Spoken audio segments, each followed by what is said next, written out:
Oh, King Henry's dead, lying in his bed. His wives were there, they did not care, for each had lost her head. Oi!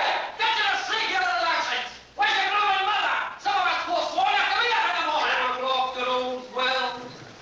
2 o'clock and all's well. 2 o'clock, the people of London thankful for a night of peace. 2 o'clock, 2 o'clock, all's well. Couple of tops, eh? Better find another street. They know what's good for him.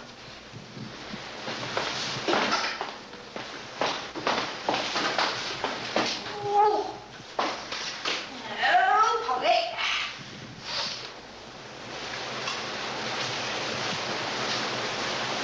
Better anyway. So pretty you was, and so pretty. Right, Will. Now you look after them damn brats for the next 10 years. I've got a few pink summers left me, I have. And if it kills you wrong, I'll 5 bratty sucklings into the barn, you bold old bait. I mean to have them. Bugger. Cut off your bloody pittance when he heard how you'd been earning your stinking dust money, didn't he? You try swagging a bloody workhouse sometime. Bugger. I know you'll take me back. You know I'll get drunk again. And I'll let you nibble me here tonight for old time's sake. Where are you, Will? Why did you let me do it? So pretty I was. So pretty. Well, that's enough of that. We all know, God, there's no pity in the cities themselves, don't we? Here we go, steady, Polly. Everything well on this street, Mistress Nichols? Oh, yes, we're all as happy as pigs in clover here, Constable. So will you kindly take your blooming life out of me eyes before you blind me for good? I'll learn to sing all over again. Sorry, Mrs. Well, listen to him. I could be your youngest aunt at worst. Well, you can't be too careful this hour, you know. There was a woman found murdered in this street not far from here a few weeks ago. A woman very much like yourself. That old all. I resent the implication. I knew her, I did, and believe me, we never had nothing in common, so there you are. Now, if you care to do something useful with that lantern, you may shine it up there. Read me the name of the street. It's Brady Street, Mum, and Bucks Road. Well, that's what the sign says, Mum. Found yourself a new doss house, have you? Yeah, well, I was only willing to feed the fleas on Thrall Street for so long. Here, it's lice. Use kerosene oil, I hear. I lived with me hair smelling like that for 2 months. Nice lad. Is this your doss, then, Mum? Shall I ring the keeper so you can sleep it off a bit? Well, if you think you're able. Yeah, when I was growing up, we didn't have bobbies policing our streets and everything went smoothly enough. Yes, Constable, is there anything wrong? Just ringing for the lady, sir. Who is it? Mistress Nichols, the blind woman in bed 52. Oh, that's not true, sir. We only keep 30 beds here, so you can ask anyone. You can keep 30 more for all I care, old father. I'm not the sanitation inspector. Well, good evening now. You didn't shine it over there. How's that? You didn't shine it over there. Well, no. No, so I didn't. Well, no devils. Good night, all. So, Polly Nichols made it back before sunrise. Except that I only seem to be able to find a halfpenny. 4 pence, Polly. Hey, you let me in the other night. 4 pence, Polly. Now, you know the rules. Must be a tiny hole in there, I swear. Before or after you dropped it at the frying pan pub on Brick Lane? Or was it the Princess Alice? If I was you, I'd go try to find it and get it back. You know how late it is? And early enough for the likes of some, I'd say. Trace those. Don't you worry, mate. Soon get me DOS money. See what a jolly new bonnet I have. Sorry, Polly. You've got to be sorry for you. Get your 4 pence right enough. Just don't let me beg. No promises, Polly. You know the rules. Silence! I don't give a damn. It's the last night of August, and I'm going to do something. We've lost Harry. Dear Harry, I know you like him, but I do wish you'd cultivate a somewhat more artistic circle. I mean to say, he is, after all, merely studying for the bar. Has he never shown you his verse? He has me. Harry, on thee, the prince of this dear isle, the loftiest destiny doth smile. May thou, upon that glorious aim, add luster to a royal name. You surely don't classify that as verse, do you? Well, I suppose not. Now that I've heard it recited with the proper disgust. Oh, now, don't go summing on me. You always do that. Do what, Eddie? Burst my bubbles, no matter how small. It's really quite tiresome of you. One would think by now your critical standards might have sharpened somewhat. You're not required to be my tutor anymore, Jim. You're supposed to be a friend. Is that all? Your official duties expired 2 years ago. You didn't answer my question. Well, well. Hey-ho, Methuselah, the harlot of Jerusalem, prostitute of ill repute, and daughter of... You're addressing me, sir. Is your name Methuselah? Well, if the price is fair enough. Give us a kiss, love. I could use a nip of gin. Don't. I think I fancy your friends more. So do I. Here. That's bloody disgusting, that is. Harry, now. What do you care? What's this hideous world coming to? That's what I want to know. Eddie, You derive such pleasure from humiliating me. she was merely some old whore, Eddie. You would have kissed her. A toothless old hag, and you would have kissed her. Even she knew I was teasing. You would have kissed her. What? And awaken with sores all over my mouth tomorrow. I'm not that drunk. Must you always feel compelled to let everyone know? Know what? I'm sorry, never mind. Let everyone know. Nothing, forget it. No, Eddie. It's only that sometimes you act as though you expect everyone to understand that I belong to you exclusively or something. Do I indeed? I said to forget it. Forgive me. I do forget sometimes that you have never known what it is to belong to anyone. That's not true. Oh, to whom then? Mother dear? Nurse, have the children brought in at 3:15, or to father, perhaps. Dear Eddie, Daddy bagged another tiger today. We hope you're behaving regularly. Surely you don't mean Grandmama. Elbows off the table. I do feel close to you, Jim. I don't believe I've ever had a real conversation with anyone before I met you.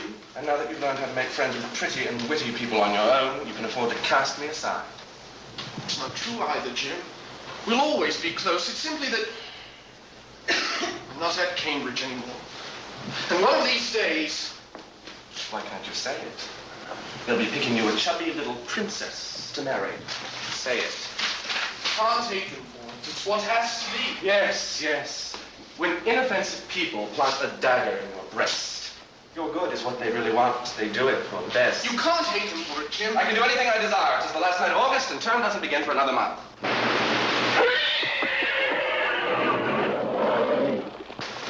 That sound. Just a crew at a slaughterhouse around the corner. Do you suppose poor Harry will be all right? Surely he's found someone to bugger by now. Whatever should we do without the lower classes? Another one.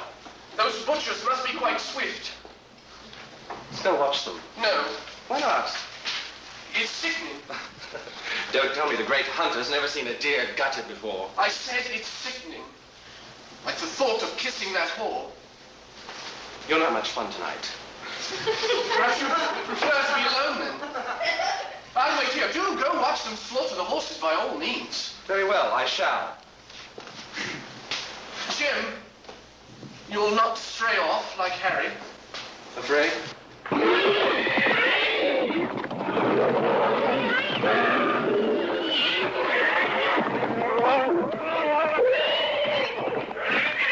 Well, has anybody seen my long knife? Well, I could have sworn I left it on top of this barrel. All right, which one of you bastards has got it? Any problem here, mate? Oh, no problem, Constable, thank you. For a long day ahead? Yeah, paid for me lodgings. Can't complain.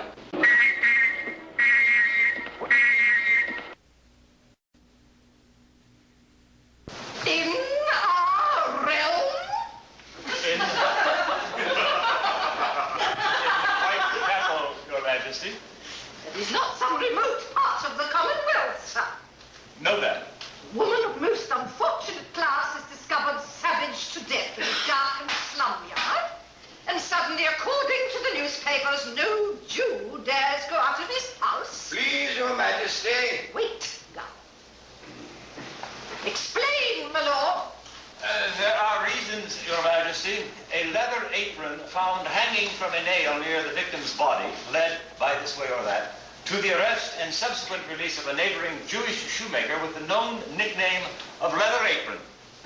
When he heard that they were searching for him, the poor fellow panicked and hid, which made him seem all the more guilty. And so, my lord. Your Majesty, leave! The press, it seems, have become quite enamored of the nickname. They've chosen to retain it for application to every police suspect who's hauled in for questioning. God help them. All Jews? Mostly, madam, from the butcheries and leather shops in the vicinity. Have the investigators no other direction but to go a-searching for men who work with knives? Madam, you must cooperate. Stop it! There is a description of source from a witness who claims to have seen the victim from her window conversing on the street with a dark gentleman sporting a deerstalker's hat less than an hour before she was discovered in the yard. Quite possibly the killer. Well, now, that is both a Jew and substantial indeed. Our police are so inept, are they? Madam, the merchants in the jury have given up on them and are forming their own vigilance committee. Execrable state of affairs, my Lord Prime Minister. Have you addressed Scotland Yard about this, or shall we have to? Your Majesty, Sir Charles Warren is overwhelmed daily with an inundation of suspects, accusations, and lunatics confessing to the killings. Crowds are paying for a glimpse of the yard where the body was found. Lord Salisbury, has our citizenry in the East End gone mad? Is there something about the nature of these unfortunate murders of which we have not been informed? Something perhaps unfit for public print? My lord? Madam, there are details to the slayings that make them exceptional in nature. Exceptional how? Your Majesty, I am not a young man. Still.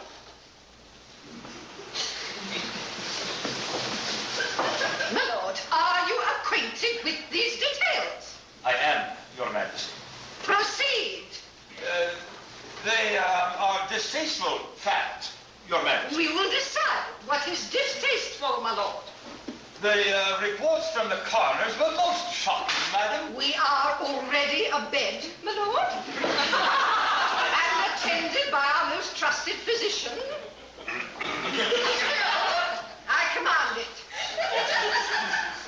Madam, the victims of this weekend and last were quite cruelly mutilated, apart from their throats being cut. Mutilated? How? Oh, Your Majesty. How, Salisbury?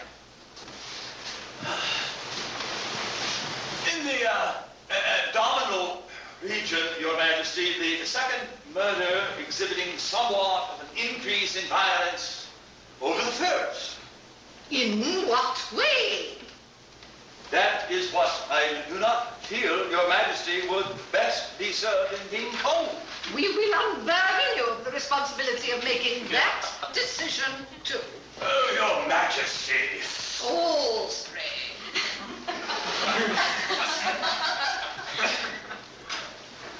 Mrs. Chapman's head was practically severed, and her entrails torn out and piled over her... Stop immediately. The medicine, Dr. Guy.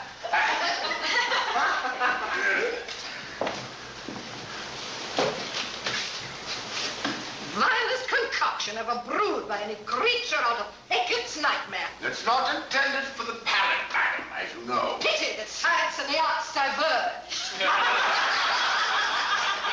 Lord Salisbury, please convey our extreme displeasure over this matter to Scotland Yard. We did not confer a knighthood upon Sir Charles Warren to be thus neglected at home and shamed on the continent and overseas. If our streets are bedeviled, we must cleanse them. Tell the Lord Mayor we will have the area better lit at night. Now kindly withdraw both of you. We shall send for you. We need you far.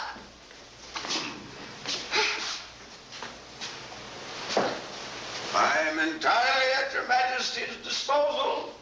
Thank you, Gull. Her fever? Close to normal, I should say. And her pulse? Raging. Thank God I didn't tell her about the brawl that nearly broke out at the coroner's inquest. Yeah, there's something else that you didn't tell her, I noticed. Oh? You never found the woman's uterus. However did you come upon that piece of information, Dr. Gull? You see, I still get around a bit. He'll catch a little apron soon and stretch his neck, you'll see. He'll have to face the hangman's noose and dangle from a tree. Tuppence! Read all about these suspects! Tuppence! Pardon me, Sir Charles, but there's a gentleman out there, sir, who says he's been waiting for over 2 hours to see you. I believe he may be the husband of your Whitechapel victim, sir. Her husband? Said the poor man. Will Nichols, Your Honor. Widower. It was me wife, your constables found Tenant night in Bucks Road across from the slaughterhouse. Won't you sit down, Mr. Nichols? Oh, I won't be taking up much of your time, Your Honor. I know how busy a gent like you must be. Besides, I stand all day. I'm a printer's machinist. What can I do for you then? That's what I'd like to know, sir. That's why I come here. I love me wife. I was a good husband, though, oft abandoned. Restless she was. Don't let the talks fool you. With 5 brats, I can scarce afford to be renting such flippin' finery. But I did it when we buried her mum, you see. I figure I owe her that. There, sir. Perhaps a bit of brandy. Oh, never touch it, sir. Got herself a good post when she quit the workhouses. Grand place. Fine couple. Religious. Thought she'd be happy. God knows what it was always got into her in the end. Sprung her close, she did. Pawned them for a few pounds and lost herself in the alleys of Spitalfields. Thought she'd come wandering back home someday when she got tired enough of it. Be assured, Mr. Nichols, that Scotland Yard is doing everything possible to discover the man who killed your wife. Where's the reward? Reward? For the killer. You bet your whiskers if some rich person had caught that there'd be a tidy sum offered right enough. But if love counts for anything, sir, me and Polly have as much worth as any duchess. Here. What's this? It's 25 pounds, that's what it is. Go on, count it. It's me savings from 6 years' sweat, along with a few donations from some of my neighbours in the Old Kent Road. Maybe that'll help inspire someone who needs persuade to come forward. 25 pounds. I realize it's a lot of money, Your Honor, but I'll find a way to give more. If I could only have my Polly back in one piece again. I know you would, sir. I proposed this myself. Thanks, Your Honor. Lovely view of the Thames, eh? Always a pleasure to meet a gentleman, sir. Pleasure, Mr. Nichols, has been mine. 25 pounds, Johnny. What do you think of that? Mr. Charles? Yeah? The gentleman is leaving, sir. Yeah. Sure that you can get away, sir. Why not? If you ask me, there goes your culprit, Sir Charles.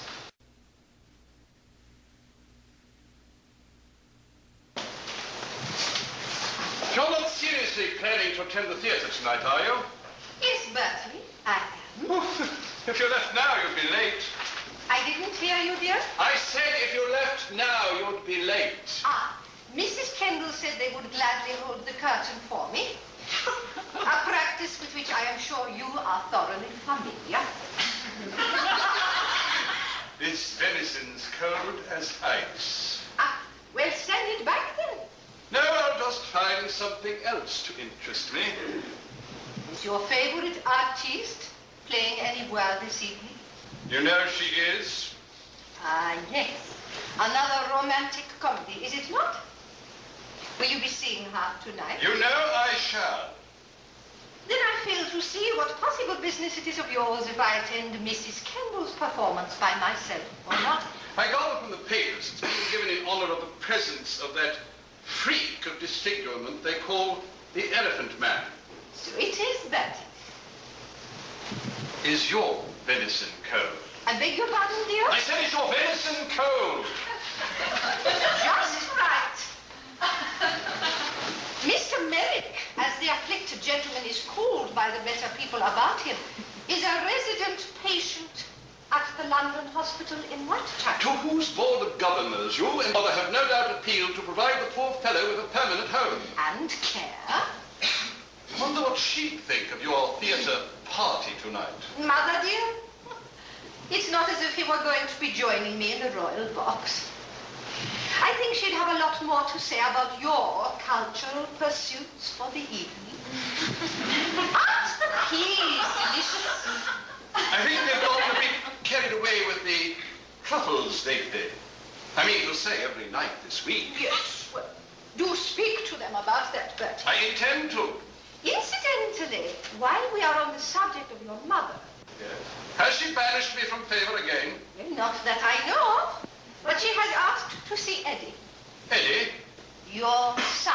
Yours, madam. I did not say she was angry. Well, thank God for that.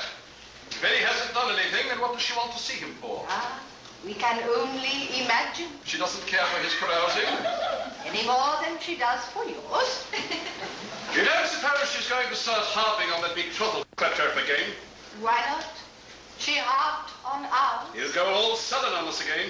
just as his father did, I am sure. Can't say as I blame him, really. What was that, dear? Yes, it was. You sympathize with him, you peacock. Very well, then, you tell him. No, you tell him. Oh, no. Grandmama wants to see you, Eddie, my boy. Surely it is not that difficult. Try it. Alex. I'll be late. If you miss Eddie, be sure and leave word with his equerry. He's the only one of us anymore who sees him every day. Will you please sit down? You know they've already raised the curtain by now. Without me? Surely my friends have better manners than that. Don't yours? Do give my regards to Mrs. Langtry. Bloody cold venison, I don't mind telling you.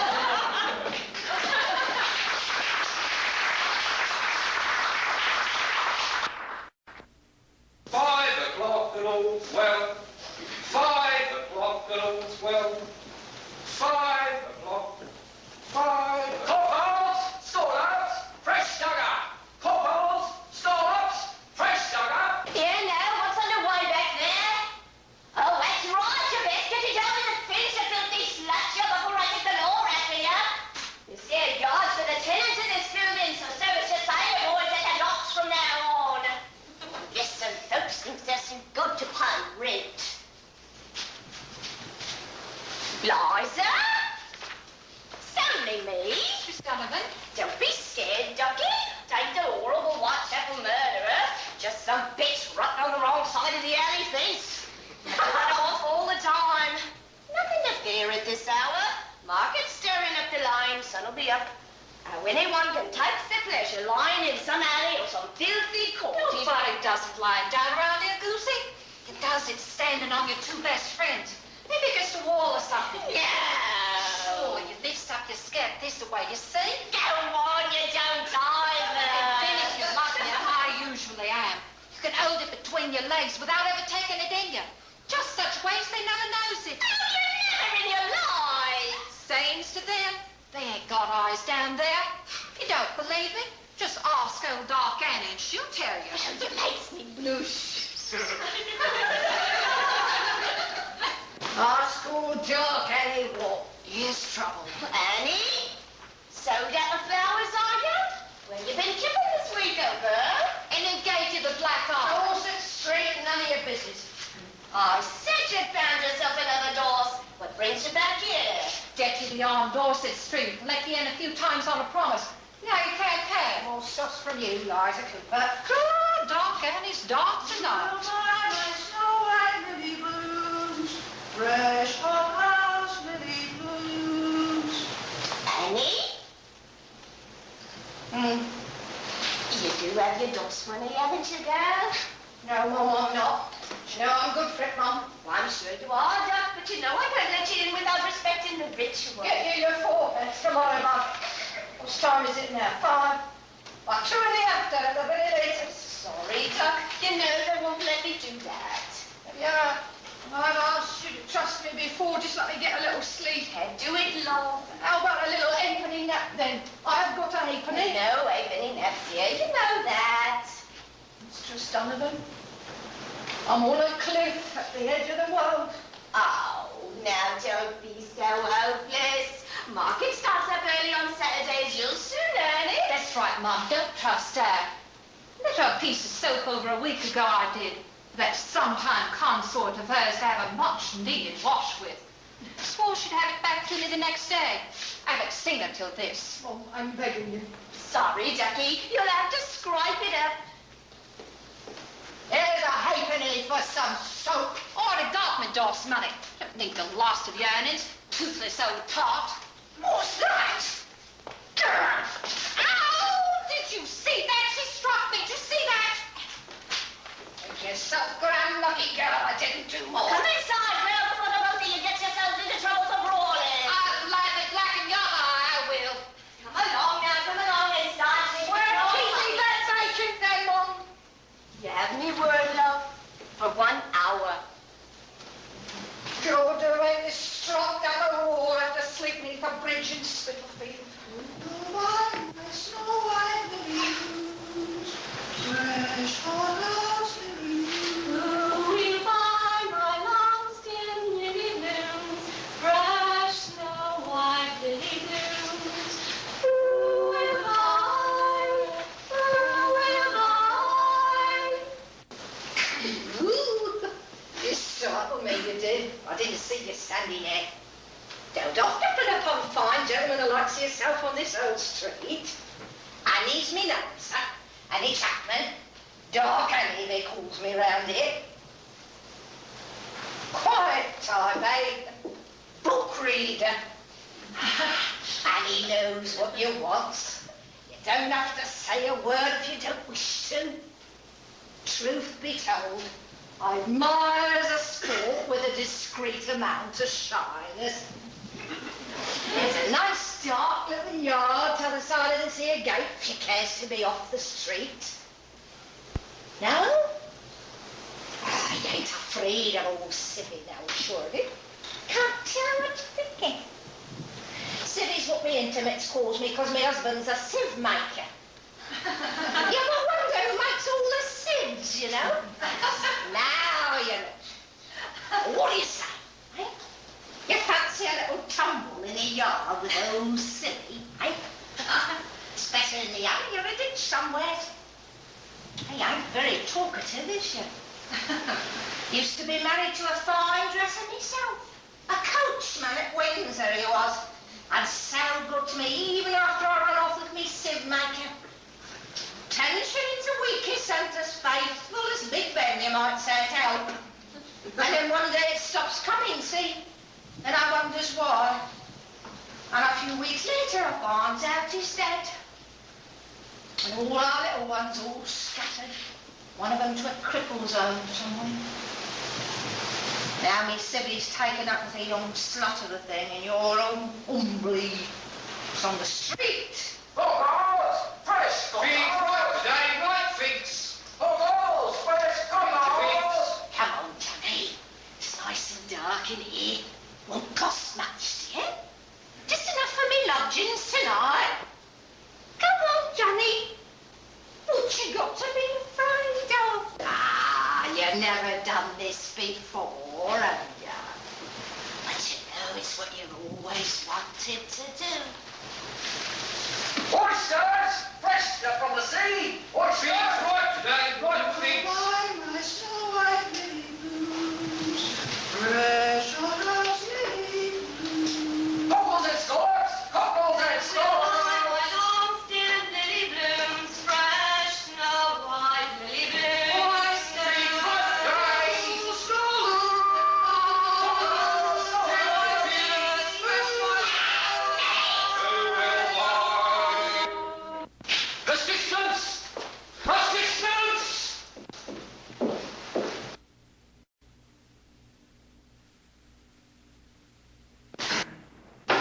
Yes, sir? His Royal Highness is here, sir. Indeed. Show him in. Yeah, good, I'm sure, sir. Eddie. Morning. You've been hunting?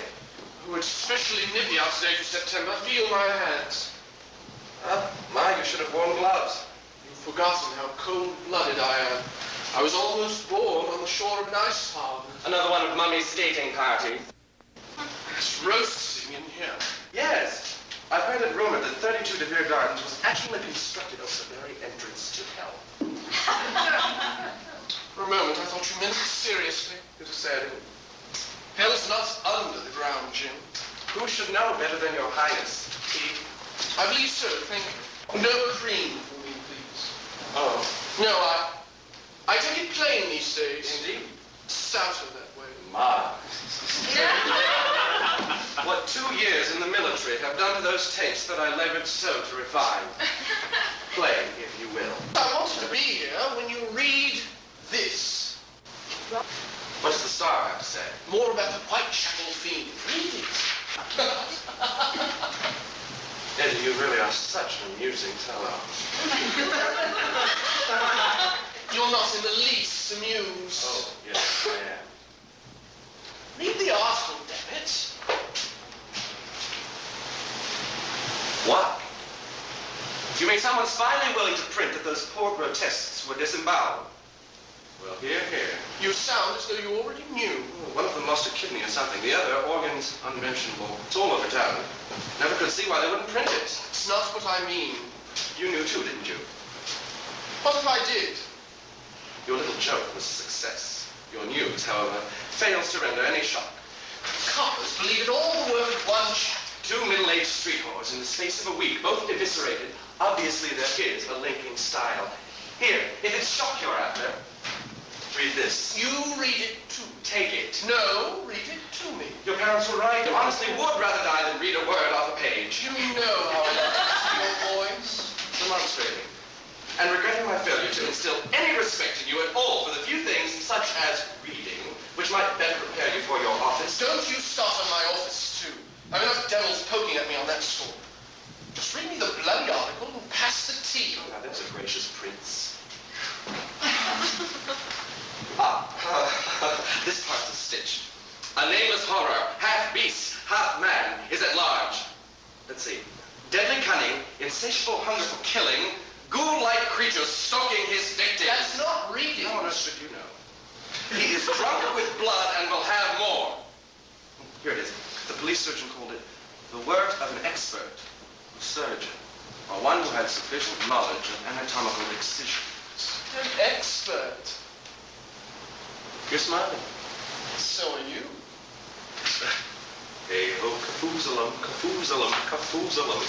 They're repulsive anyway. Who are? Those old whores always telling you, hello, dearie, won't cost much. Their ginny breath and rotted teeth. One night, returning from a spree with customary whorelust, he made up his mind to call and see the harlot of Jerusalem. No bloody good to anyone. Anyone at all. Just old bags of sores, terrified of combs and soap. It was her, for no fortune good, that he should need to root his pud. What rhymes with pud? Blood. And choose her out of all the brood. Weak, I know, but not nearly as obvious. Of harlots of Jerusalem. They spend their whole lives drinking and scratching at vermin, for God's sake. Who cares enough? Better off in the gutter with their throats open before them. And their insides cut out and strewn about, all mystically. Perhaps. I have no time to tell you how I came to be a killer, but you should know, as time will show, that I'm Society's pillar. passable, but it doesn't really scare me.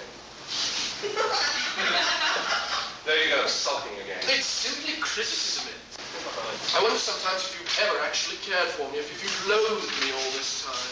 Would you truly care to find out? Not this morning. Another time, perhaps. Why mystically? Their insides, you said, were strewn about all mystically. Did I? Obviously inspired by some biblical passage. Ripped open from the belly to the breast. The entrails then pulled out and most ceremoniously thrown over the offender's right shoulder. Quite an old favorite of King Solomon's, to be sure. How many people know that, do you think? You know what I think? What if you and I knew more about this than they did? What if we did? We could have a lot of fun. We certainly could. We would definitely have to draft a letter to someone. Definitely. The Central News Agency. On Fleet Street? Red ink. Why not? What kind of handwriting should our friend have? Untraceable, surely. What a character. Aggressive, certainly. And swift. And why? No. Beginning most legibly, then progressively becoming more and more wild. You're so clever. Now the language. So costly.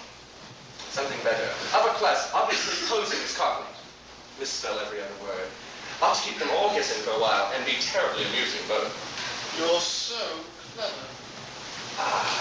Dear boss. Absolutely. I keep on hearing the police have caught me, but they won't fix me just yet. I have laughed when they look so clever and talk about being on the right track. The joke about the leather apron gave me real fit. I am down on horns. That's nice. And I shan't quit ribbing them till I do get buckled.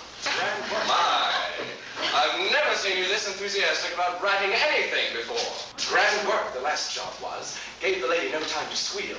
How can they catch me I now? love my work and want to start again. You will soon hear of me in my funny little games. I saved some of the proper red stuff in a ginger beer bottle over the last job to write with. But it went thick like glue and I can't use it. Red ink is fit enough, I suppose. Ha ha! Next job I shall clip the lady's ears off and send them to the police, just for jolly, wouldn't you? Keep this letter back until I do a bit more work. Then give it out straight. My knife's so nice and sharp. I want to get to work right away. If I get the chance. Good luck. Yours truly. Well, what we put? Can't be just anything. No, something enduring, Like Slippery Jack. but original. You decide. Ah, there it is, right in the letter. What? Lovely. I think we'll change the handwriting for the postscript. Don't mind me giving the trade name. You have ink on your fingers. Wasn't good enough to get all the red stuff off my hands before posting this. Curse it. They say I am a doctor now. Ha, ha. Be careful, you're getting red thumbprints all over. So it's not as if they're traceable. I heard the coppers planned to photograph old Annie Chaplin's eyes. Whatever for? To see if they yield an image of whomever she gazed upon last. That's absurd. The French convicted a fellow and chopped his head a few months ago on just such photographic evidence. That's the French.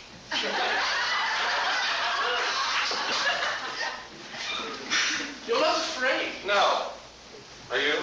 What on earth have I to fear? Truly, your grandmother is Victoria. And your father, the highest judge in the realm. They did almost catch us at school that time. But they never succeeded.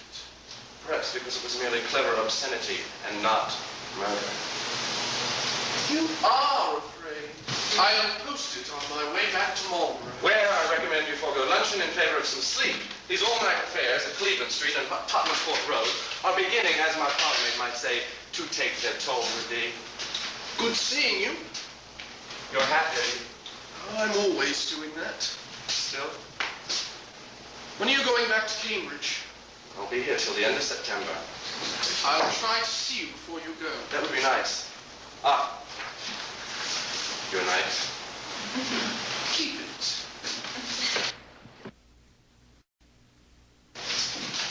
The newspapers are killing us. If I were these, Sir Charles, I wouldn't read them anymore. Listen to this. Whilst we conventional social democrats have been wasting our time on education, agitation, and organization, some independent, easy genius has taken the matter in hand. I ask you, what the devil does Mr. Bernard Shaw know about psychopathic criminals? A bit of rest at home would do thee good, Sir Charles. As you see, my assistant is still on holiday. Oh, you may dump those. More suggestions about how to capture the Whitechapel murderer? Yes, make the women wear steel collars after 8. Make the detectives dress as women. Arrest so-and-so, he has a knife. Almost commonly, I saw his face in a dream. His description followed. Bless me, sir, you won't catch him any quicker if you drop from fatigue. I tell thee, I know a man who needs sleep when I sleep. A gentleman may at last insist on seeing you, Sir Charles. He doesn't have an appointment. Show him in. Very good, sir. Where's that?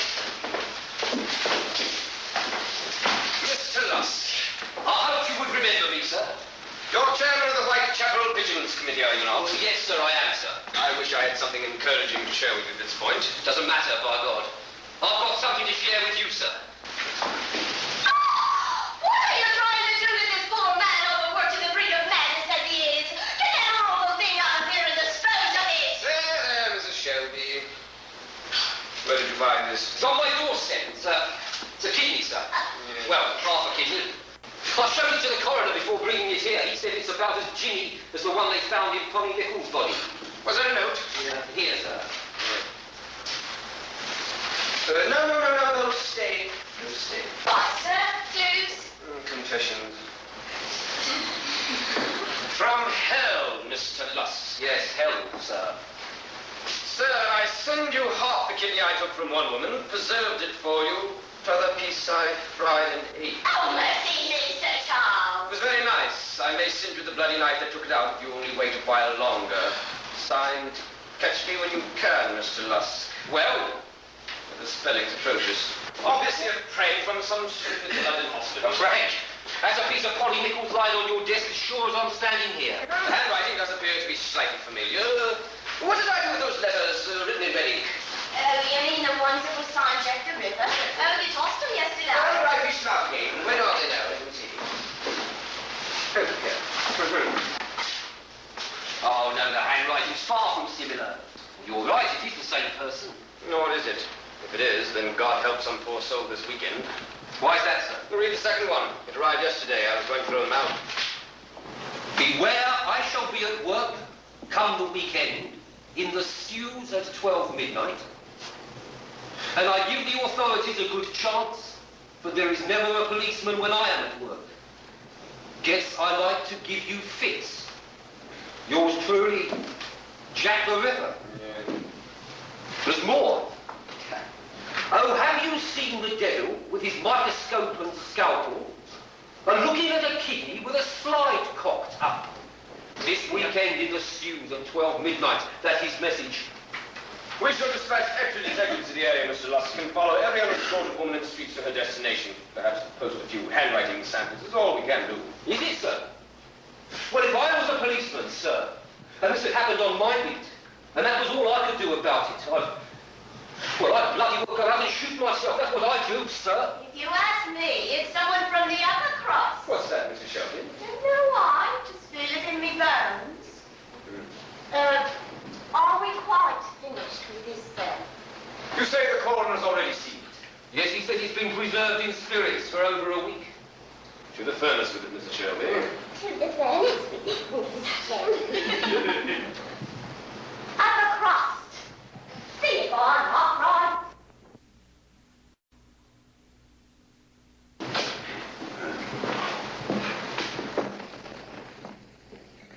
Yeah, they point their little sticks at us on the objects, but they don't really care what becomes of us. You don't have mint, Your Honor? I beg your pardon, good woman. Yeah, suit yourself, my friend. Maybe it will be one of us who meets with a bloody ripper next. Do forgive me, but, where are we? No, the Whitechapel station, sir. Whitechapel. Oh, I understand. I am used to have all I can hold for one night myself. Oh, no. I'm not drunk. I'm confused. Yeah, you tell me who isn't, friend. The streets aren't safe to walk now. We have to live with police. Women with nothing to take from them, getting slashed at night. Everybody walking in pairs now. You tell me, friend, who isn't confused? Me, I saw my babies drown with my husband in a sinking ship while I cling to a rope. I'm able to do anything but watch their faces disappear under the water. So to me, there can never be enough gin to drink in the world. That is my reason. What's yours? I'm terribly sorry. No, you're here. This is not what I was asking for. Goodbye, a great short. Thanks. I don't know how I got here. Yeah, some of us do, some of us don't. Train, perhaps? The train. Oh, maybe he does us all a favor, this jock, the Ripper. You know, I know a girl who's ready to sleep with her own tropes. Mistress of the young Prince Eddy, if you believe her, it is child in her home. Irish Catholic. What's that? Yeah, I tell you, she says the royal family makes the threats to certify her if she doesn't commit her to asylum. What are you saying, woman? Oh, they wouldn't bother, would they? Yeah. Maybe he does us all a favor and puts us out of our worries, no? Here now, missus.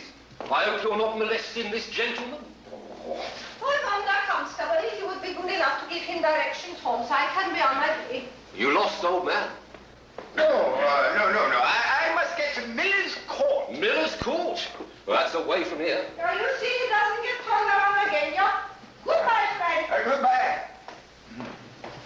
What is your address, sir? My address? Yes, can you tell me your address, sir? Oh, well. Yes, I ought to be able to. Well, very good then, sir. Would you mind doing just that? 74 Brook Street. Brook Street, sir. Yes, sir. What, at Grosvenor Square? Well, that's the home of Sir William Gull. My brother's got that beat. Sir William? Yes, sir. Oh, you'd better come with me, sir. The road's not safe for a gentleman like yourself at this hour. What time is it? Well, it's nearly 12 o'clock, sir. Now, come along. Come along now. What street was I looking for?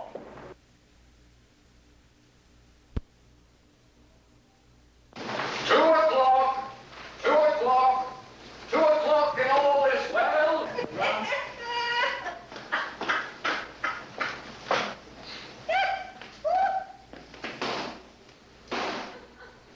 And don't worry.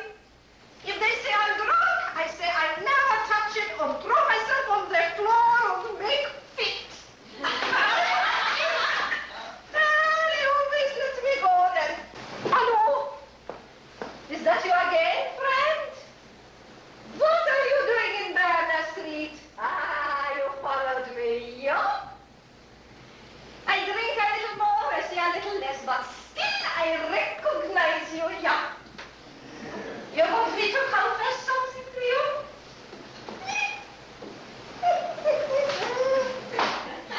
I make a little lie. We had no babies, my husband and I. He never did. And he never drowned. He was all in his bed, then he died. Yeah, I never lied. It must be a servant or marry an old man, but I tell everybody he drowned. Why I tell you the truth?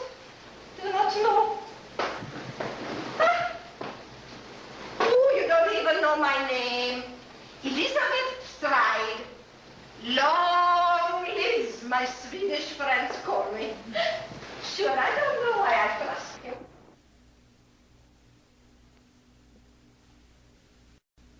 Ho!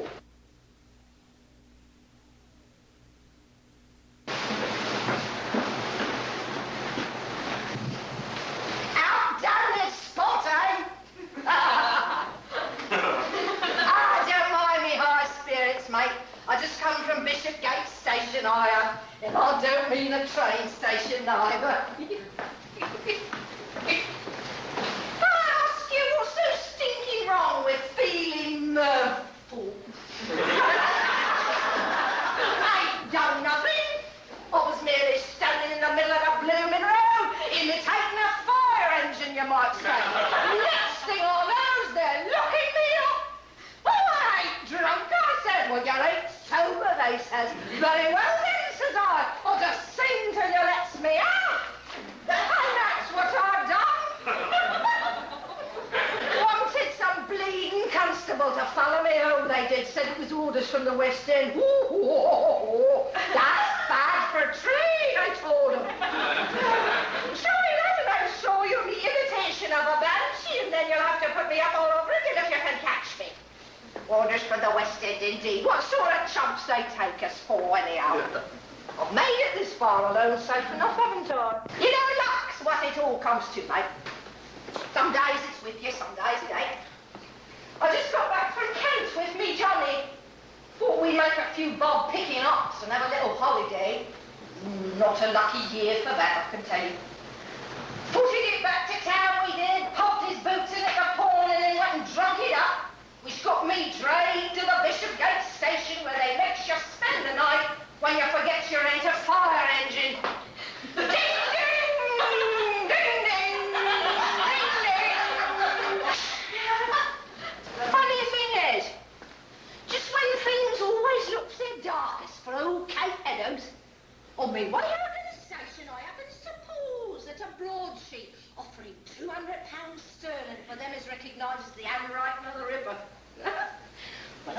to that sample real close, you see. And lo and behold, I can feel me luck beginning to change. Even as I'm standing here.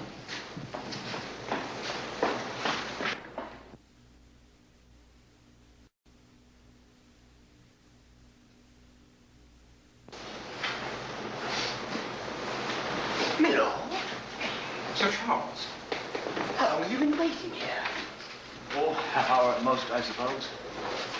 Expecting someone. As if you didn't know. I hadn't realized the nocturnal affairs of the royal family were such concern to the Lord Prime Minister. The habits of His Royal Highness, the young Prince Eddy, when they endanger the crown, are of concern to every minister in the realm, sir.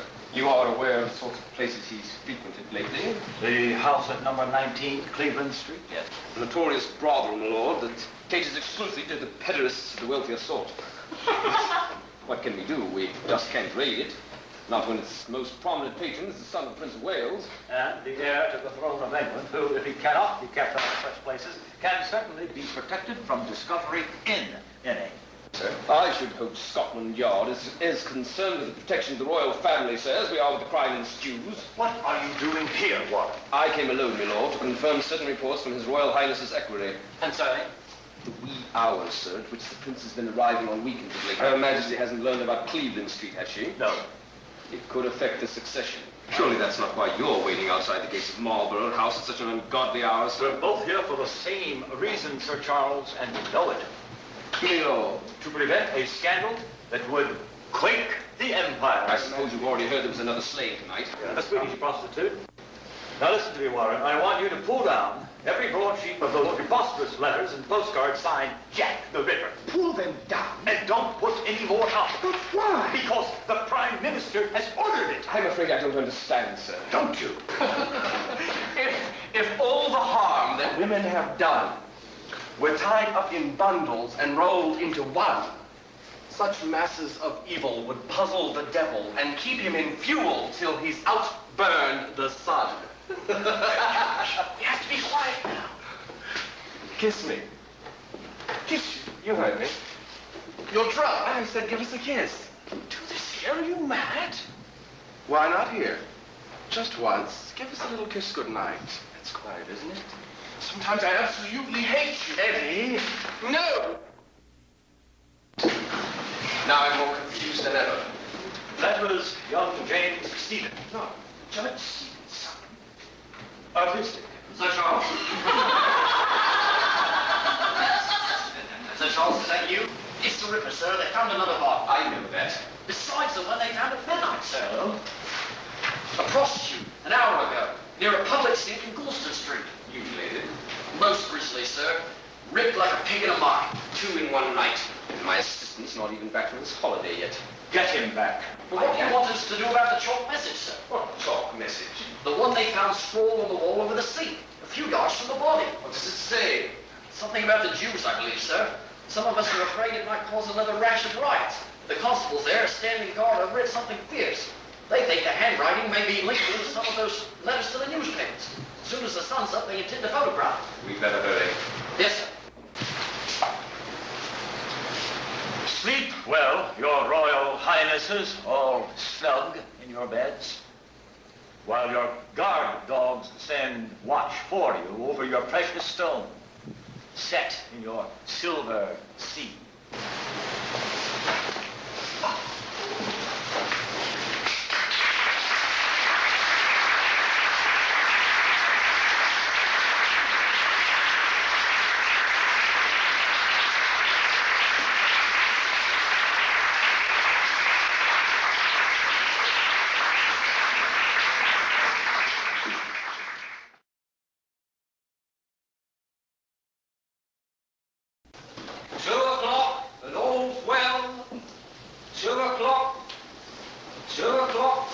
You make a fool of me, Joe. That's what's been happening around all this time. You Expected it from the likes of you. You can't be trusted in Put your bloody down, trust me, I've got bloody this is like sweet those spot. on the- Nothing else I trust. I put my faith in you. Take a good long game and let's throw your hat and look at that, you darling boy.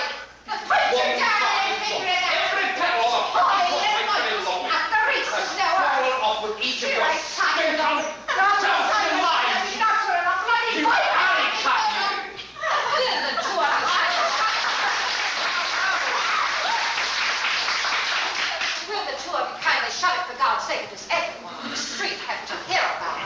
now you've done it. Well, that's it. I'm out. That's what you think, Mr. If you want her living here, fine. Room's yours anyway. You can fill it as you please. I'll go find a cot in Bishopsgate. Did you broke up all the money I gave you for McCarthy's rent? No, I'll go. You can't run off and leave her.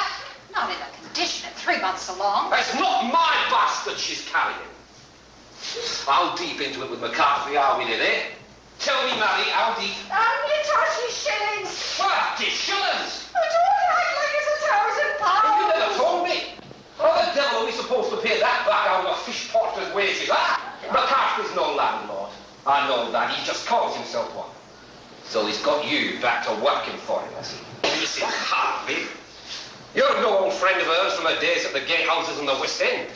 He's put you in here with us so you could both earn back the money he's owed, while I'm out breaking his shoulders at the fish market. It's all been lies. Not all, Mr. Barney. Not the moments when I was telling you how I love you. Come now, you can do better than that. Can't you make your lower lip quiver a little? I'm growing old watching you sell your youth. Goodbye, Mary. Or Mary Jane. Or whatever your real name is. No! You can't leave us. What are we going to do? I mean, what are you going to do? I'm done with Miller's Courts and Dorset Street now. Get out too. You know what's good for you. It ain't the buildings round here that everyone calls McCarthy's rents, you know. It's the women that sleeps inside. Now, what am I going to tell Mr. McCarthy when he comes round for some rent tomorrow? Better find some to give him, that's all I can say. You wouldn't tell me that. After you helped me drink the gin that brought us to this in the first place. Stop now. He knows. Both do. What are you saying, Mrs. Harvey? That your name ain't Harry Jennett. It's only Mary Jane. Neither are your parents rich nor affluent, so you let on. They're black Irish from Limerick, where your father works in the mines. I told you that lie. I found it in a letter from them, all rolled up and tied with a rosary, under your pillow. It's a rough world we live in, Ducky. Never let anyone tell you different. I'm going to have a baby! Just you remember that! And who's going to pay for this broken window in the dead of fall with winter whistling down the alleys? Me babe and I hope you starve to save your spit for your own gutter from now on. You know, Miss, it's the bad that you want to hear about it all the way over on Flower and Bean Street. Missus, you don't mind, Constable. You'd have it too if you'd just been abandoned with a babe in your belly. I'll not a penny for its hunger tomorrow. Some say they'll eat your bones before they'll do without. Well, now, miss, get back inside now, missus. You live here now, don't you? You know I do. I've seen you watching me before. Well, miss, be along now, missus. Kelly, Marie Jeanette. Me family's French. And I'm afraid to go inside. I don't want to be by myself. I hate that room. I hate this court. I need to change me everywhere I can get out of here. Now, how many times a week do you tell yourself that? I mean it this time. This weekend will be the last Lord Mayor's parade I should ever see. Oh, I can't stand it here any longer, not alone. This Jack the Ripper's business has me so terrified. Oh, now, you've no need to fear it now, Mrs. Kelly. Not on my beat. I don't care. Next home I shall be staying home to Mama. It's safer there. Not really safer than you are here with me. Watch the lie open. Well, he could reach right through that broken window, you know. Slide back the board, be standing in his bedroom doorway just like that. Of course, Mrs. Kelly. Jack the Ripper, of course. Not with your old friend, he couldn't. That's a pledge. Now, you just stay away from them old fears. Jack.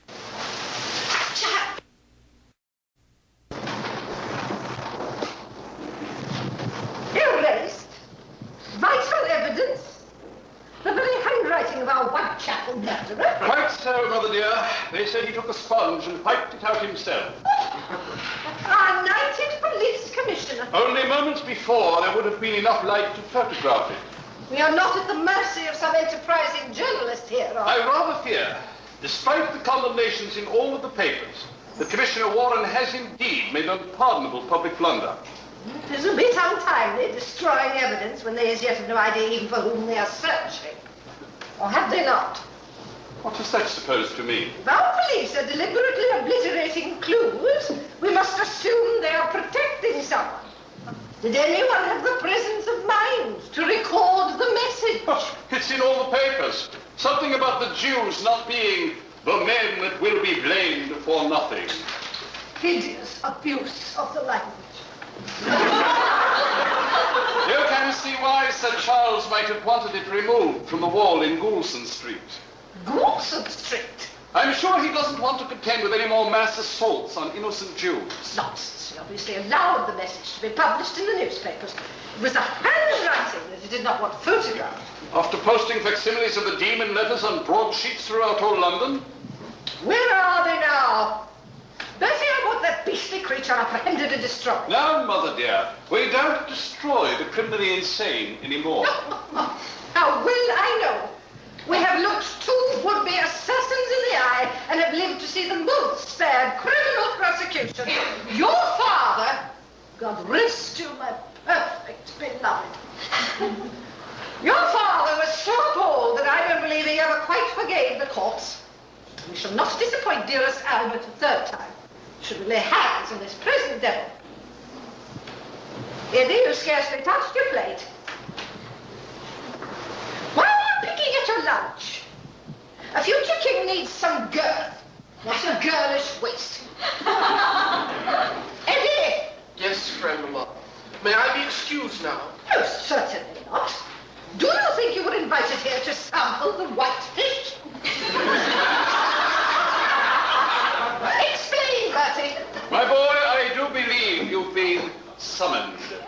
Oh, have I done something wrong? For a young man at university without a care in the world but his Greek studies, possibly not. For a hangover prince with an empire before him who graduated 2 years ago, absolutely. Oh. This cavorting on weekends with strumpets and strong spirits is as repulsive at your age as it is at your father's. We're both soundly rebuked, Mother dear. Yes, soundly. Ah, well. Now we can rest easier, knowing that the reputation of the monarchy is safe in the hands of two penitent crown princes with the combined discretion between them of a French child.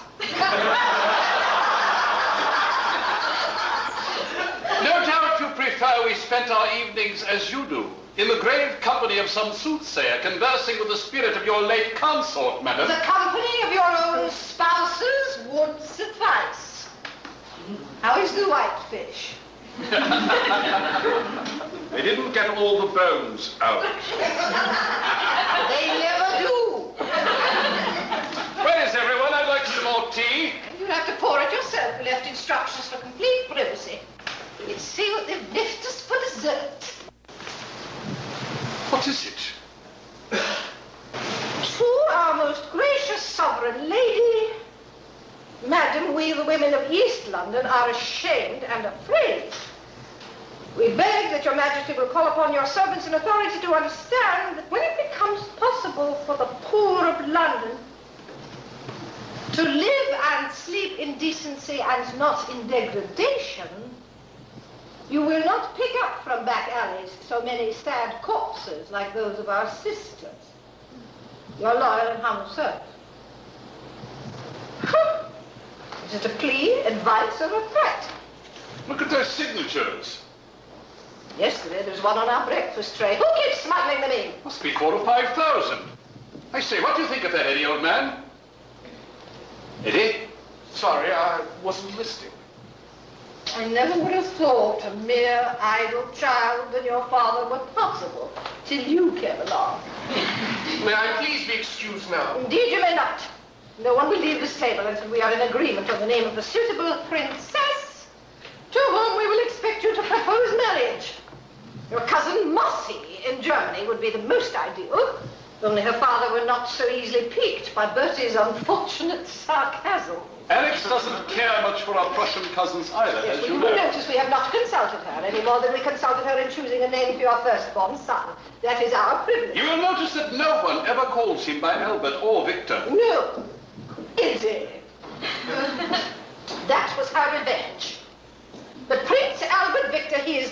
Yes, and so will his son be, unless he's first blessed with an Alberta Victoria. And so will his grandchildren's grandchildren be, for as long as the Hamiltons rule England. Now, shall we invite Mossy for a visit, Eddie? You always liked her, didn't you? Eddie?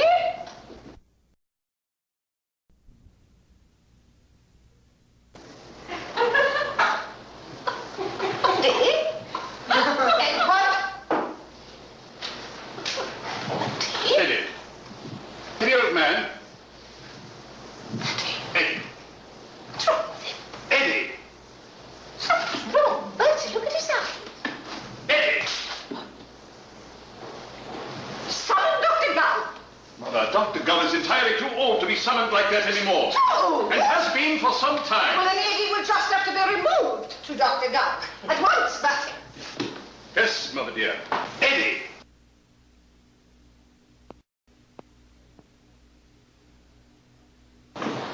Husband?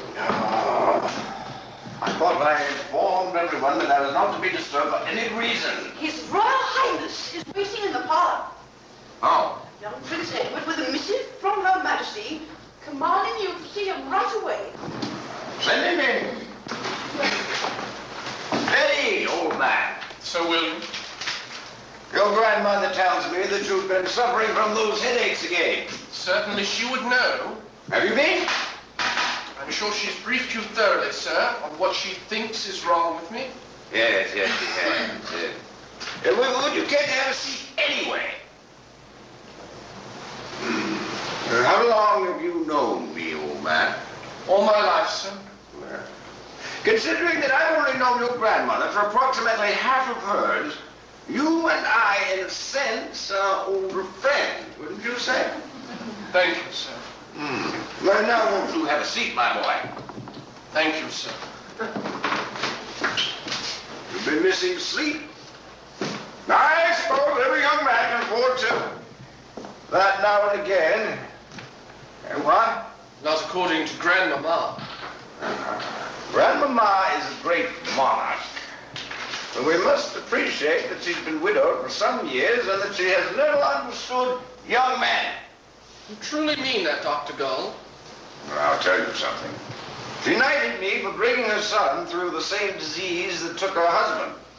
In its fevered delirium, your father purged himself to me of many painful feelings for her. He always speaks of you with affection, Sir William. How often does your highness clean his ears? My ears, sir. Just so. How long have they been suppurating like this? It's a nuisance, actually, for months. You say your headaches have been recurring lately? So Grandmama informs us. Well, have they or have they not, Eddie? Eddie?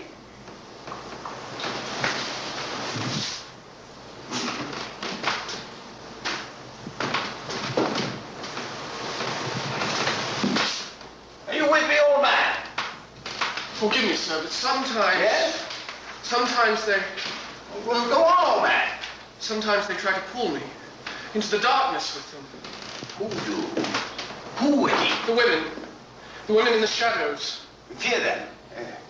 Who are they? Who are they, Eddie? I don't know. They fade away. Thank God. Let's find out who they are. No. Well, don't be afraid. Trust me. No. No, don't. You want them to go away, don't you? They won't. Don't think about that. Just watch this flame. They dance back and forth. Gaze deeply. Your eyes can see beyond it. Back and forth. Back and forth. Back and forth. Eddie? Are you sleeping? Yeah, answer if you can hear me. Yes. And you still see the flame. Yes. Touch it. Remarkable susceptibility. Tell me about the women in the shadows, Eddie. So many of them. So many. Huddled together in the streets, narrow and twisted. They come at us, making faces, ugly faces, throwing things to our carriage, vile things, rasping their obscenities at us, toothless horrors from hell. They hate us, want to rip us to pieces. Who's in that carriage? Mother won't stop crying.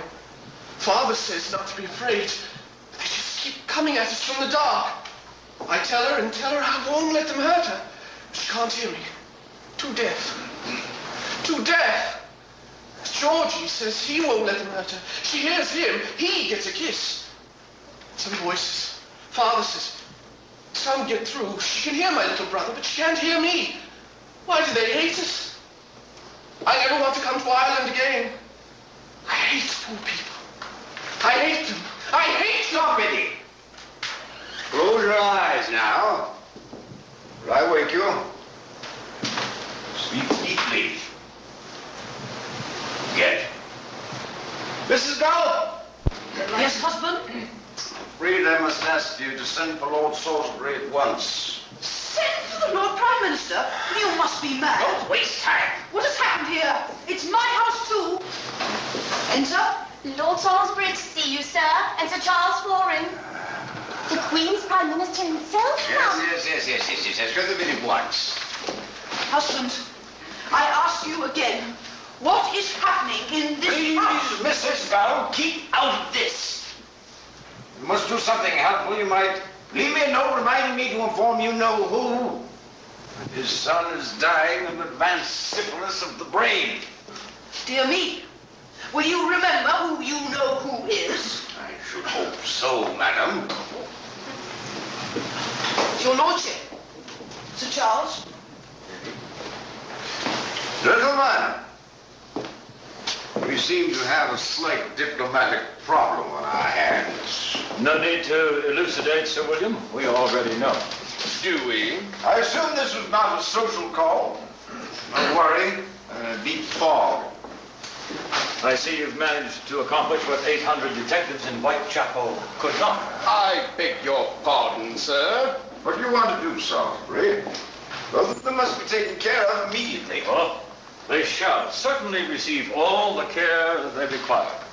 Master Stephen's father, the judge, is to be told. Prince Eddy's is not. Where will we take him? I believe Lord Acklam's son needs a small house of rest in the country. Is it a secure place? So I've heard. I shall tell HR8 something so he won't be missed at home. And Master Stephen, his nervous disorder requires the same immediate attention. And to be quite candid, I rather fear the judge's reflection may be more, well, too severe. I honestly don't care if he locks the lad in his room till he rots. May I venture a question, Lord? Yes. What exactly is it that you do already know?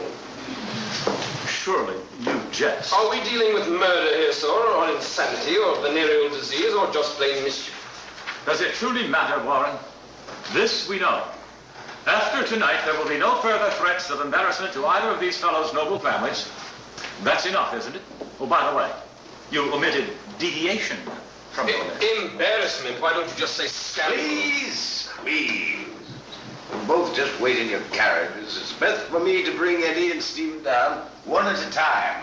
Quite so, Sir William. Come along, Sir Charles.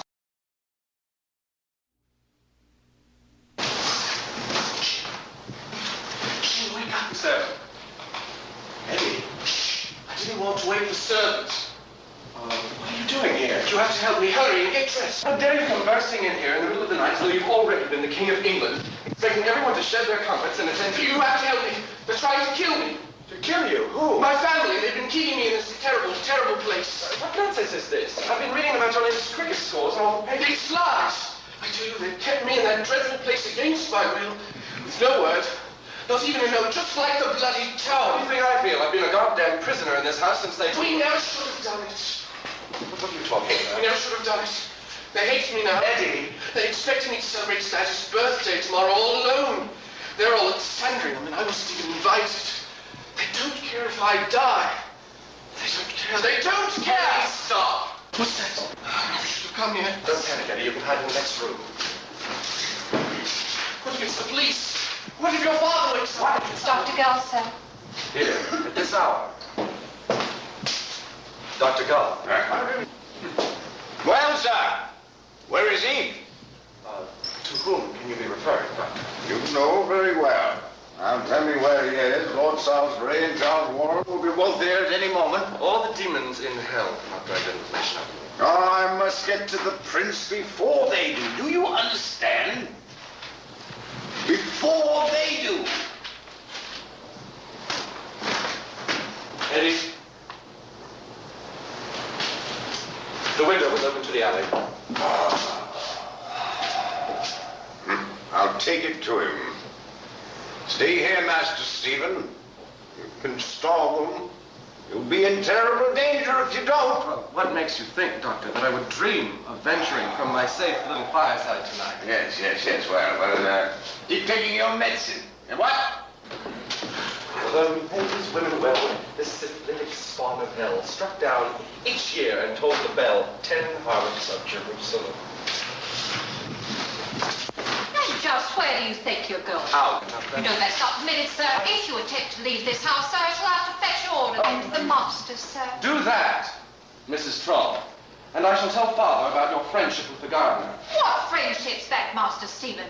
Oh, I throw him a few bones now and then, same as I do the others. The friendship that is consummated every day in the cellar during the afternoon tea when you think no one upstairs knows what's afoot. His coat, sir. And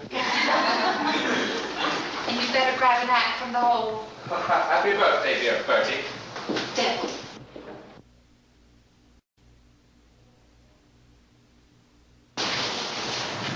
What is it, my beloved? Are we unable to sleep again tonight? Ah, son will not be 48 tomorrow. He will be 47. You always do that. Yes, we fear he still believes he wants to be called King Edward rather than King Albert when the time comes. We are not amused. Of course, you know, he always defers to our wishes in the end. Oh, Fauldreau. Who cares if they prefer to celebrate his birthday at Sandringham this year? Why be so sensitive about it? No need of our company there. We're old. The young so dislike mourning. Tiresome things. As if it's for them we wear it. Albert, I'm afraid. Oh, I know not. Sometimes at night we sense some formidable thing hanging over us. Do we truly hear distant cries across the stillness beyond our windows, or do we dream them?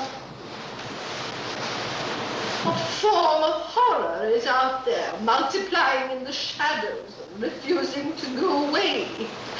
Is it something that we made?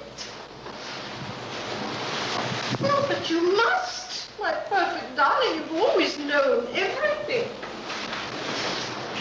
We cannot leave our son an empire that shrinks in terror when the sun sets.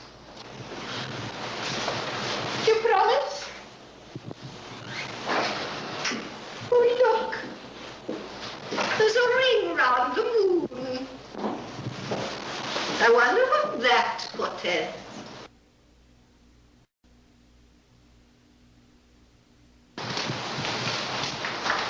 That's some ring around the moon, eh? How's trade tonight, Mrs. Hutchinson? It all the way down to Houndstitch it is. I suppose you could lend me sixpence for Mr. McCarthy till tomorrow. Bank of England's but a short way up the High Street, girl. You'll fare better there than you will here. Sure, she turned me out if I don't have something to give him. Don't we all have that problem?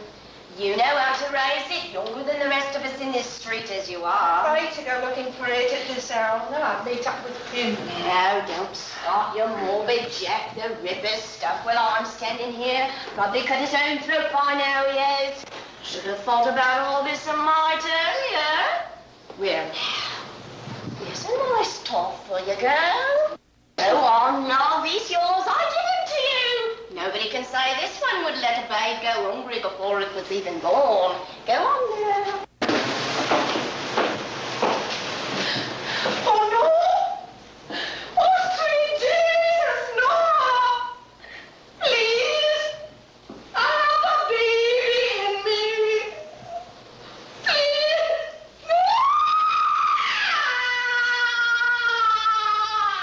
No! 4 o'clock goes well.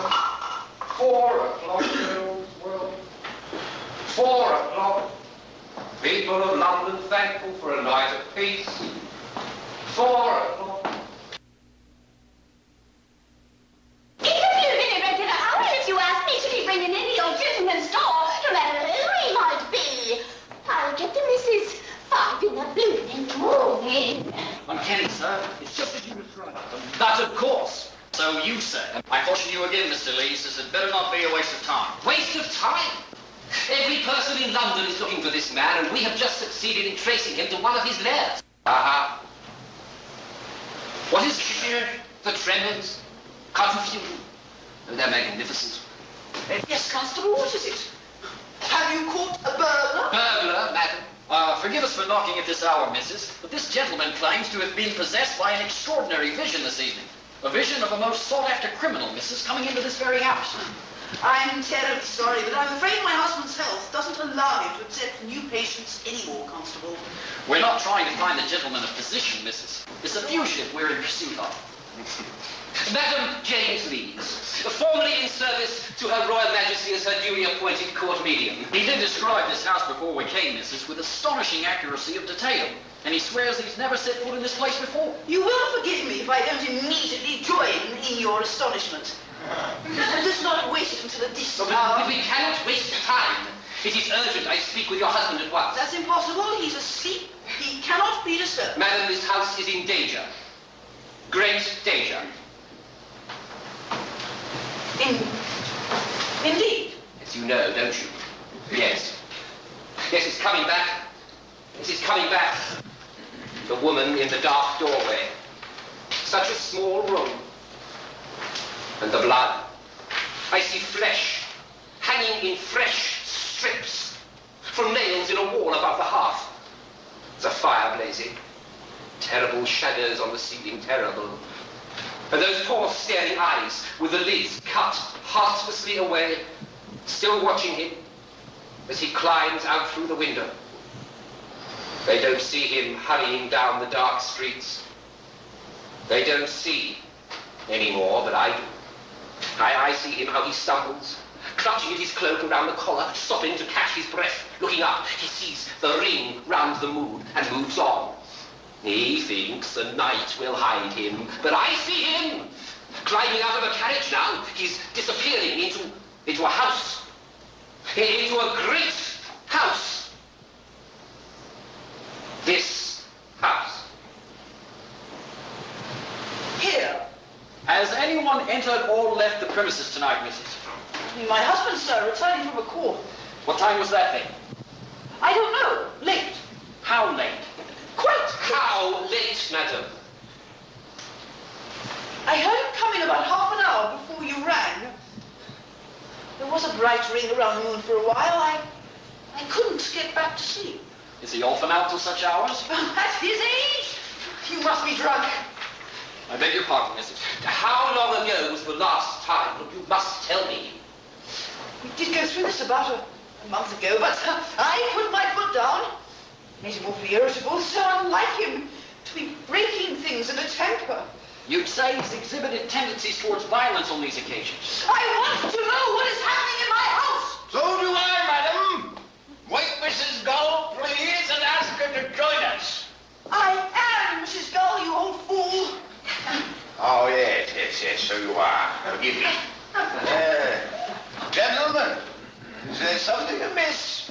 It is entirely impossible that this gentleman could have been the man in my vision, Constable. It won't be so impossible if someone turns up murdered in the East End during the night, Mr. Lees. You stand in the home of Her Royal Majesty's physician. Who I'm sure can account for his whereabouts tonight with no difficulty, right, sir? There is no question, my good man. I believe it was the doctor I asked, sir. I don't know where I was. Husband? Oh, it's true. I have been irritable of late, and your patience, Mrs. Gull, has indeed been sterling. It's also true that I discovered some blood on my cuffs earlier this evening. Blood? Which I've since washed off, and that I do get a bit confused on occasion. And all the handshake. And I don't remember where I was tonight. I will see you out, gentlemen. As you can see, my husband needs his rest. Well, what do you have to say for yourself, sir? Visions such as mine, Constable, can sometimes deceive for the most elusive of reasons which often remain beyond us. There's no need for assigning detectives to this charming square. It's good seeing you again, Sir William. Yes. Forgive the intrusion, sir. It was not without good intention. Good intentions usually are with intrusion. This way. Quite understandable. I have a word or two to say to you, sir.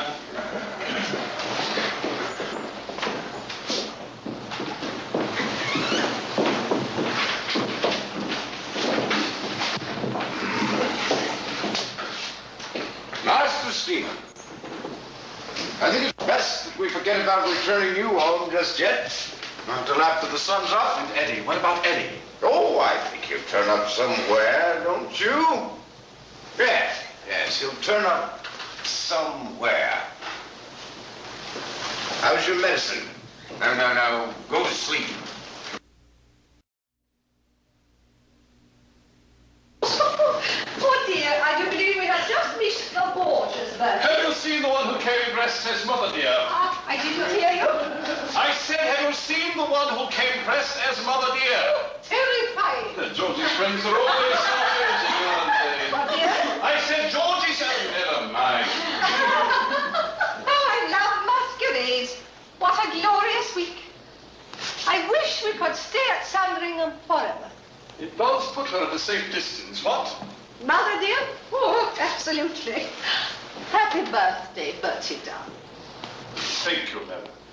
God knows we never had a marriage. No? I was going to say like hers. Oh, well, that's understood. I must confess, though, after a quarter century, I have become a bit attached to you anyway. Indeed, madam. And I do so love our children. It's wonderful, isn't it? Having them all here together again. Well, practically all. Well, there's old Maharini. Remember when I bagged that old girl? Not really. Unless she's the one who screamed for an hour afterwards. Bertie, why have you consistently changed the subject all week whenever I have brought up our son's absence? Have I? I didn't hear you. But no doubt it was another evasion. You know, Eddie's never missed one of our birthdays. Why does he have to be off drilling with his regiment for so long? Alex. But surely they could have let him away for this. We have not seen him in weeks. Alex. What is it, Bertie? You must know, sooner or later, he's not off drilling at York. He's not. No, he's not. Well, where is he then? Where is he, Bertie? I'm not sure, Alex. Not sure. Not sure where your son is. Dr. Bell has recommended a few weeks' rest for Eddie. A few weeks of what? Rest! Rest. Because of a slight nervous disorder. A slight what? Nervous disorder! You mean he's in a sanatorium somewhere? Oh, I think someplace a bit more private. Who permitted it? I did.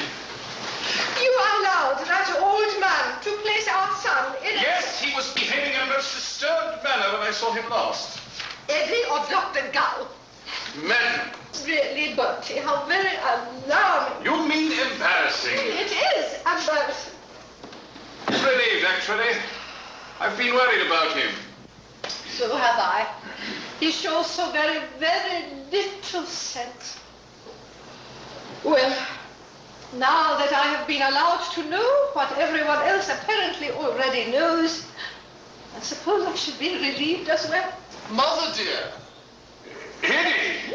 Surprise? Son, what are you doing? So delighted to receive your birthday invitation, were we, that we hurried out and purchased ourselves a small emerald mine. Does it flatter us? Get out of those clothes at once. Do you hear me? What did he say, Martin? Eddie, have you lost your reason altogether? Martin? Gives a damn what he said. He's trying to give me a stroke. Are we not amused? No, sir, we are not. Well, neither are we, old boy. What is he saying, Martin? Send me to that horrible place to be stuck with needles while the rest of you go about your merrymaking as though I never existed. But we know who is liked and who is disliked. I cannot bear it. Perhaps I should have come as Georgie. She'd be able to hear me then. You don't mean that, Eddie. It's the truth, isn't it? How can you talk that way in front of her? How could you shut me up in an asylum and let them try to kill me? No one's trying to kill you. We're trying to make a man of you, so you can rule England someday. Does he think we would let somebody hurt him? Oh, Eddie, don't be foolish, dear. Tell me something, sir, creator of men that you are. Yes? Did you have to go through the traditional naval induction like all other sailors when you were sent to sea? Why do you ask? I seem to remember your telling Georgie and me that you did not. That your father had forbidden. So he did. And yet you insisted that Georgie and I be spared nothing when we went to sea. Absolutely. I wanted my sons to have it rougher than I had it. Not easier. Because I wanted them to be stronger than their father. I suppose it's too much to hope that you'd thank me for it. Do you know what that induction's like? Have you ever been told? No.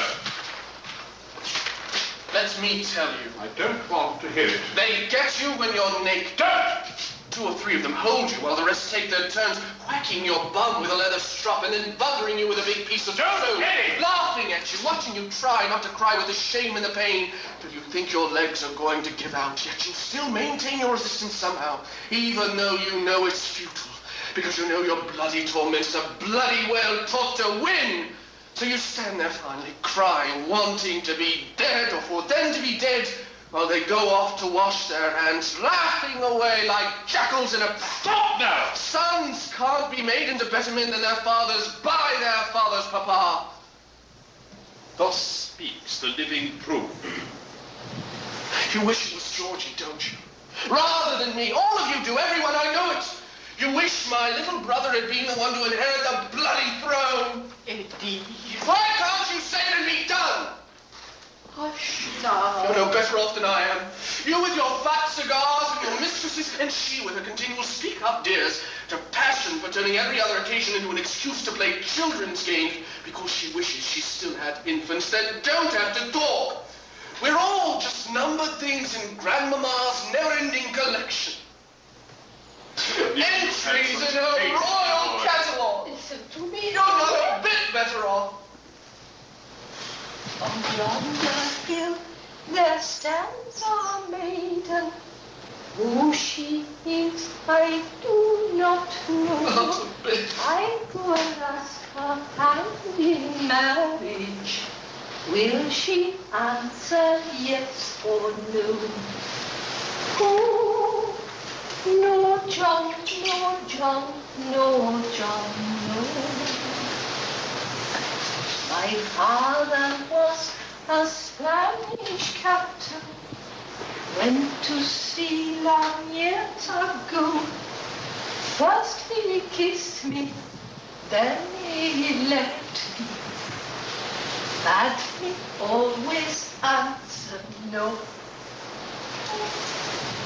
No, John, no, John, no, John, no. No excitement. Just have a carriage for a crowd and get into Dr. Gold at Grosvenor Square without ceremony. Immediately. I hear the church bells ringing.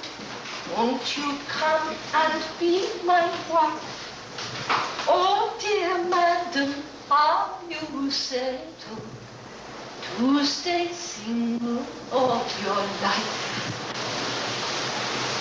No, John, no, John, no, John, no. Bloodhounds, Sir Charles. Yes, bloodhounds, Mr. Lusk. In Whitechapel, sir. But what animal could follow a scent through that? Nowhere on earth, sir, could they be more useless, except for show. Are you trying to outdo the Lord Mayor, sir? I'm afraid the Ripper's quite beaten us to that. Mob reactions to this latest most hideous murder have obstructed nearly all the parade routes. Socialists couldn't have done better if they'd planned it themselves. Well, that's because it's worse than the other 4 atrocities combined. Done in the comfort of a room, where time could be taken, perhaps hours, of frenzied service to this Jewish pleasure. I was present at the coroner's inquest, as well as at Miller's court, when the police, after finally breaking down the door, slipped and fell on the awfulness of that floor. I have read all the reports. No, sir. Some have been suppressed, sir. Suppressed? Yes, on the insistence of the coroner, a certain testimony was withheld.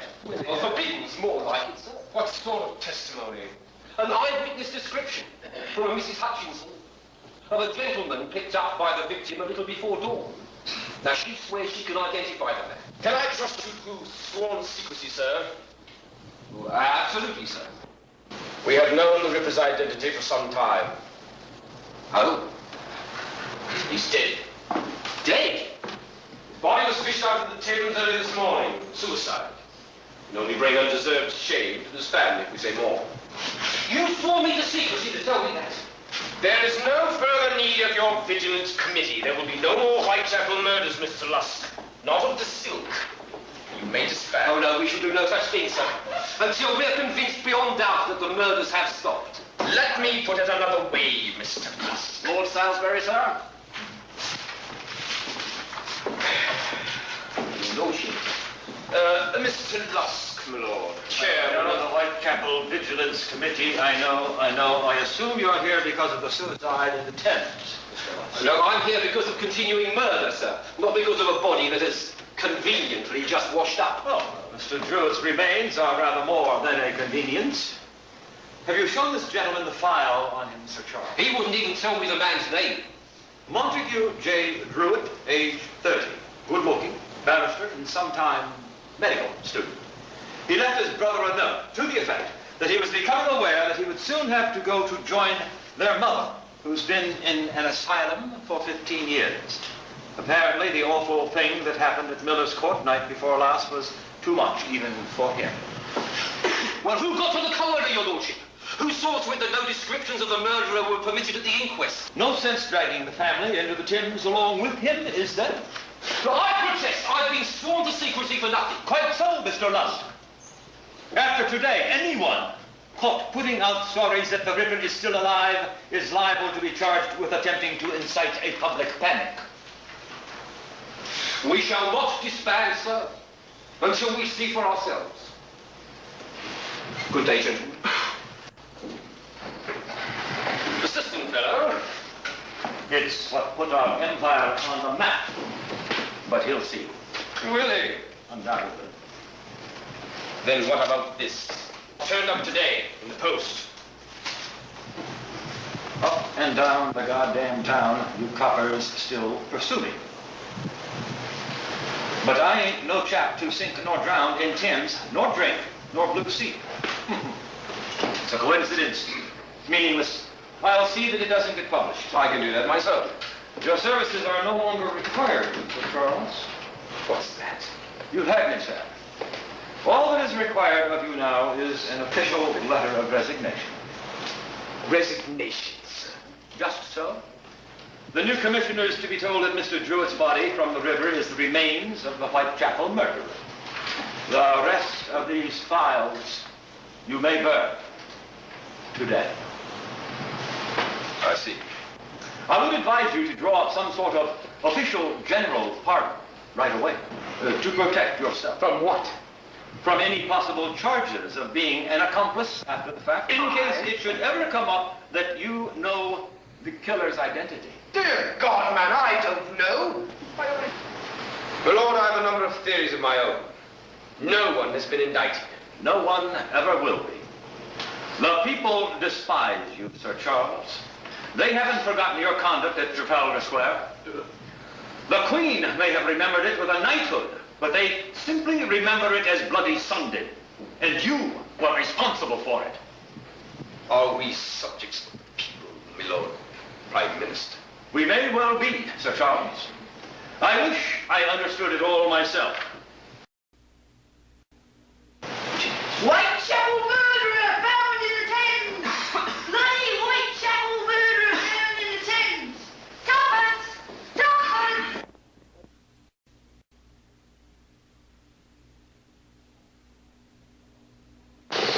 How long will she keep us waiting? Who can say? Her Majesty is angry. Perpetually.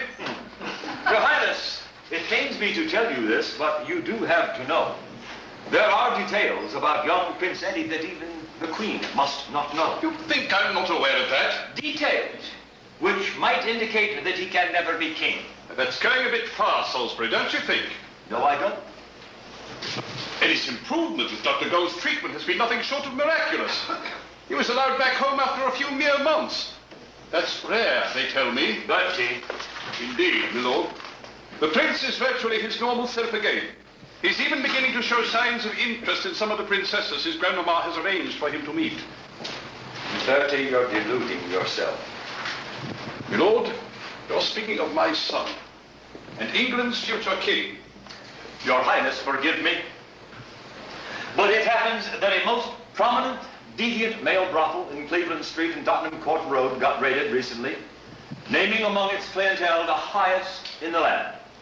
The highest?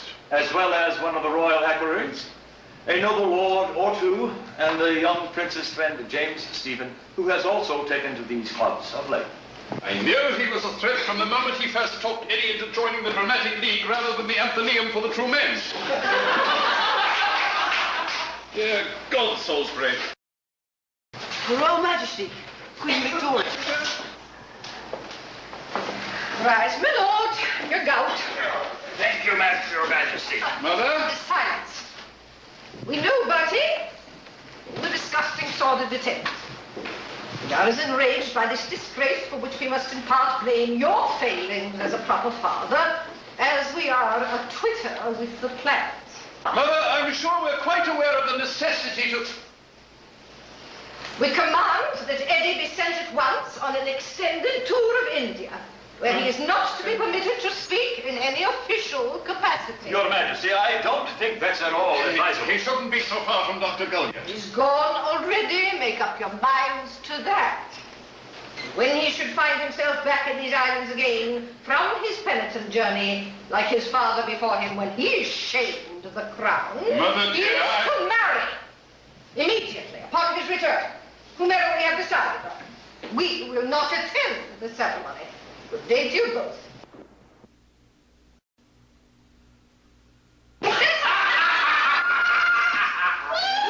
Oh, hell, I still got 2 weeks' wages. Wait for me back in this ship. We're getting our own bottle tonight. And we're sleeping in an 8-penny double. Yeah, girl, we're celebrating. Right, yeah, that's right. Boast your fortune to the whole bloody world, fool. Is there some place nearby where a lady and I could get us a bottle now, Governor? Whoa. Yeah. Right here, man. You can have this one. Jesus, you blue night. Trying to kill him. You want what's left of it? Come on, Jack. And his poisons me all hurry. Oh, silly man, leave his boots. Come on. Hey, what the hell are you doing?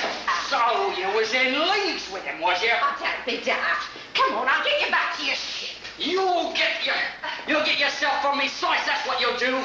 You give me a good 2-penny tumbler last year, but this year the prices are a bit high, especially in advance. You're really wrong, Mr. Sadler. If I sees that red hair of yours again, Nell, you'll think Jack the Ripper's come back from the grave, you will. Cool. You scared me, little finger.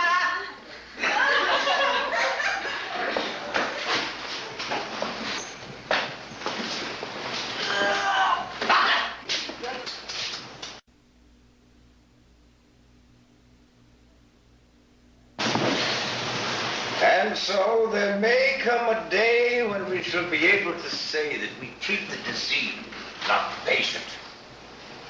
Wise men question while fools and savages explain.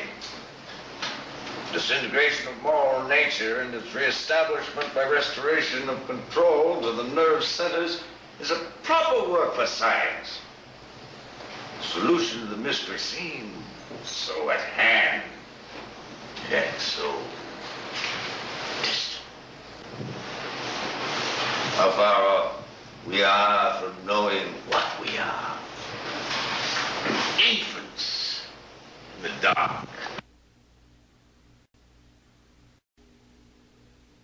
Only a boy that I've loved.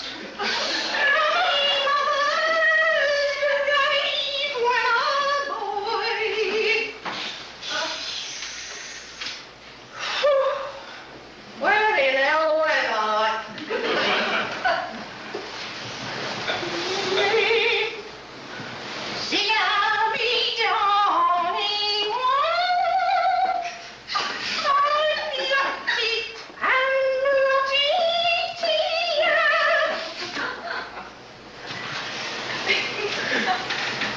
Oh, and I end up under a bloody railway arch.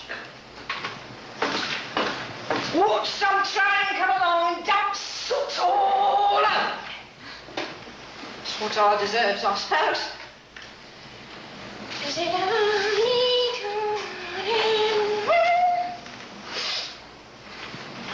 after the life I done led?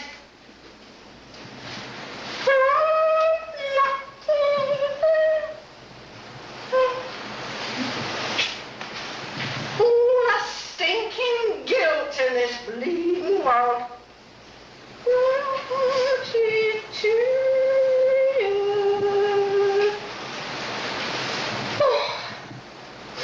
Thank you, Lord, for whiskey and sleep. There are no ways out of this godforsaken alley. Sir, could you help a poor lost woman find her way? Well, now. 8 little whores with no hope of heaven. Gladstone may say 1, then there'll be 7. I didn't know we had a poet running loose in Whitechapel. 7 little whores begging for a shilling. One stays in here short, then there's a killing. I don't think I likes your sense of humour, Governor. Might this make you more cheerful? 6 little whores, glad to be alive. One sidles up to Jack. Then there are 5. Eddie, old man. Jim, 4 and whore, I'm all right. so do 3 and me. We'll set the town alight. Ere there are 2.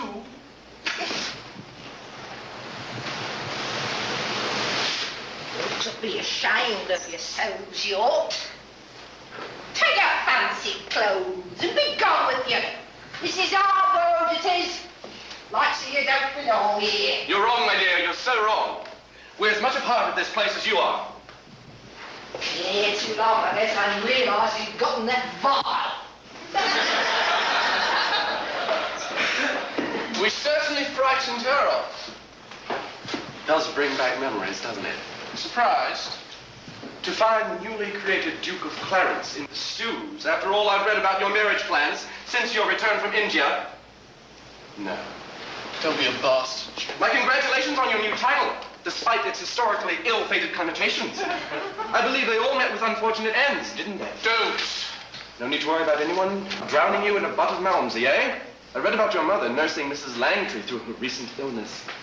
I'd say that's taking her complacency a bit far, wouldn't you? Mother's or Mrs. Langtry's? I think I'd better be on my way. I'm sorry, Eddie. It's been a long time. What, 2 short years? Don't you play distant with me, old man. You're what you are because those who should have cared about you didn't. But you're who you are because someone who didn't have to care about you did. I do miss you. Yes. When? Damn you, Alex, and your bloody appeals to the Pope. You'll never marry your fat little French princess. May you suffer tortures without end for this. May fiends with glowing pincers rend thy brain and beetles batten on thy blackened face. 2 little whores shivering with fright. seek a cozy doorway in the middle of the night. Jack's knife flashes. Then there's but one, and the last one to the rightness of Jack's idea of fun.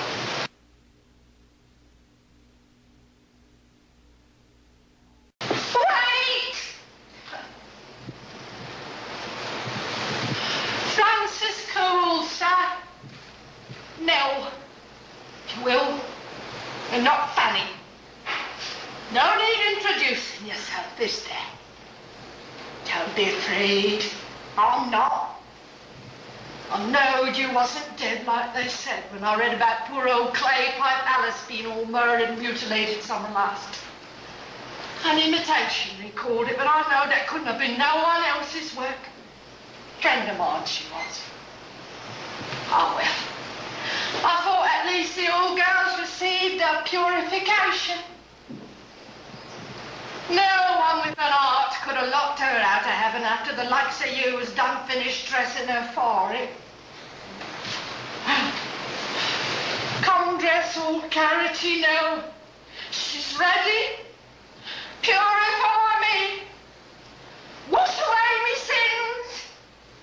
Let them say I found forgiveness in Whitechapel. Go on. And they seem a devil to everyone else, but I know your work's for the angels. Now hear me, Jackie boy. You're one name I ain't afraid of. Go on. I stretches out my throat to you.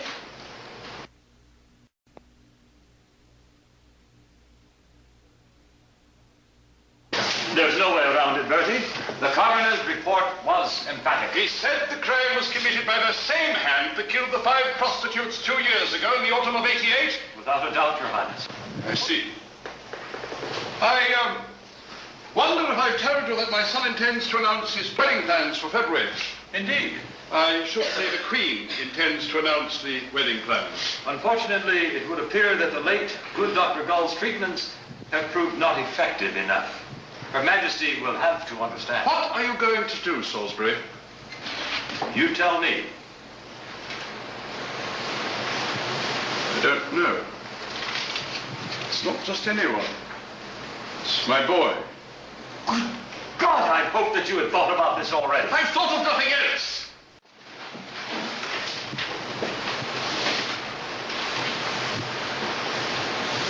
Whatever must be done, of course. You realize what you're giving your consent to? I think I do. Somehow I don't believe it. Believe it. I'm sorry, Bertie. Your Royal Highness, Your Lordship, Her Majesty asks me to tell you that she has already seen the morning headlines and will speak with neither of you today. You tell Her Majesty the next time she wishes to see the Prince of Wales, she can jolly well come to Marlborough House. Now get out of here!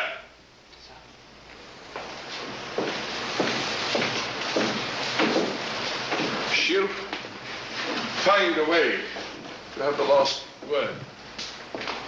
Not this time. I'm afraid it's all yours. And you've already pronounced it.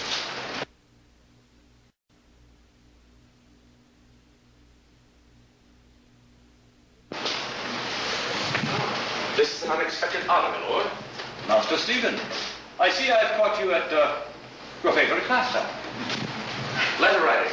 It's a note, actually, inviting H.R.H. to a small poetry recital. Allow me to congratulate you on the recent publication of your volume of poems. Thank you, sir. That's done rather well, in fact. Surely that's not what brings you here at this time of night, my lord. Let's see. Where's the one that I found so enlightening? You read them? Oh, yes. As I was strolling lonely in the backs, I met a woman whom I did not like. Her boots were rather old and rather large and rather shabby, not precisely matched. And so she stalked her dull, unthinking way. I do not want to see that girl again. I did not like her, and I should not mind if...